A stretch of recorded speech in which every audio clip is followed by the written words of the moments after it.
This is the Randi Rhodes Show on 960 KNEW and online at 960KNEW.com. Greetings, fellow 1%ers, and welcome to Tips for the Top 1%. I'm your host, Preston Felonious Moneypacker III. Yes, the third. The second, dear fellow, is sitting out some tax troubles in Zurich, you know. Hello, Papa. Anyway, recently the fuss over the Trayvon Martin messiness moved Attorney General Eric Holder, who is, if you haven't noticed, a Negro, to explain how his father had a talk with him about, well, I'll let him say it. About how, as a young black man, I should interact with the police. Now, evidently, the Negroes referred to this as the talk, and it occurred to me that we should do something very similar. So I invite you to listen in as I instruct my own son, Preston Felonious Moneypacker IV. Preston, good to see you, dear boy. What is it, Papa? You know, I was just having sex with the upstairs maid. Do tell. I had a bit of a fuddle with her mother back in the Milken era. I stuck some Drexel Burnham in her lambe, but that's code. Yes, no, son, seriously, I do want to talk to you about what to do if you are ever approached by investigators for the Security and Exchange Commission.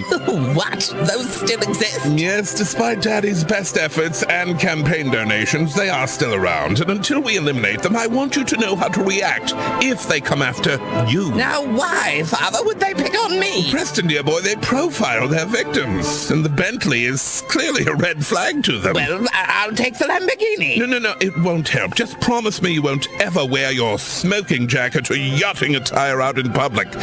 Oh, and one more thing, make sure you keep your investment portfolio in plain sight. Yes, but Papa, you do know if they examine it, they'll find violations of their silly laws and lots of addresses in the Cayman Islands. Yes, that's why I always want you to carry this second set of books that I've had made for your protection. Squeaky clean with not a bit of fuzz in the math. Preston, promise me you'll always have them with you. No, if I must, I'll have them bound in fine leather and keep them in the back of the my back. Speaking of bound, the maid is still tied up. I best be off, Papa. Good show, dear boy.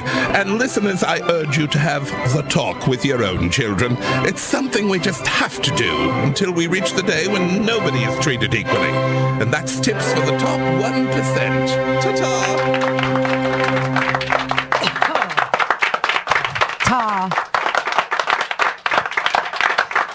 Yes, if you find yourself saying words like ta or during the Milken era, then you might be suffering from white privilege.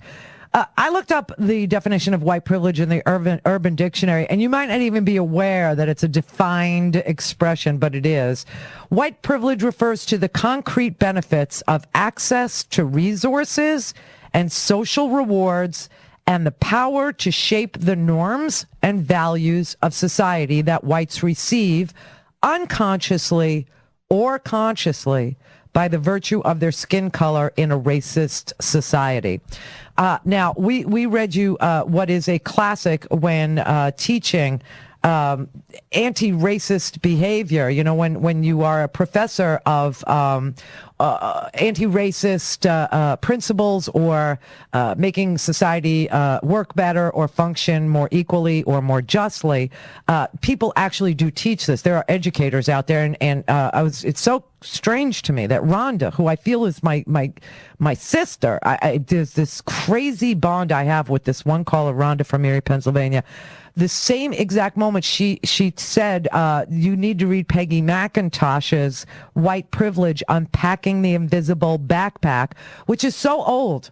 Okay, this paper that I read you in last hour, which, by the way, is posted on randyrhodes.com in today's homework section, is just a list that Peggy McIntosh made as a white working woman, a white professor, a white teacher. She made a list of things that, you know, you take for granted every single day as a white person, but that are available to you in society without question.